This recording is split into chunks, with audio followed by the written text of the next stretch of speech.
નમસ્કાર દર્શક મિત્રો, અવર રાઇટ્સ ન્યૂઝમાં આપનું હાર્દિક સ્વાગત છે।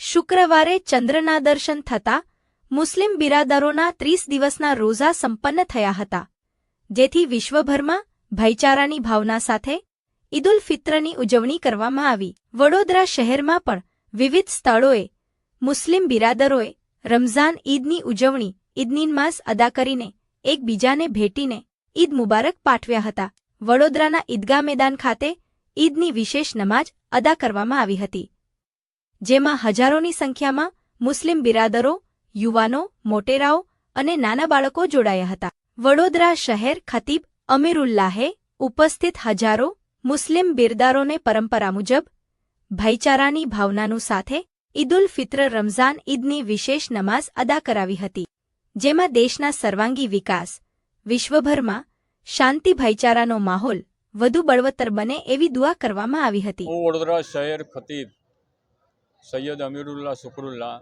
જે ગાજરાવાદી ખાતે આવેલ ઈદગાહ મેદાનમાં ઈદગાહ મસ્જિદમાં ઈદ ઉલ ફિત્રની વિશેષ નમાઝ અદા કરવામાં આવી અને મુસ્લિમ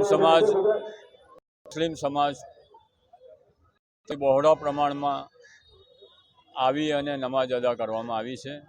તમામ મુસલમાનોનું રીતે સ્વાગત કરી અને વ્યક્ત કરું છું।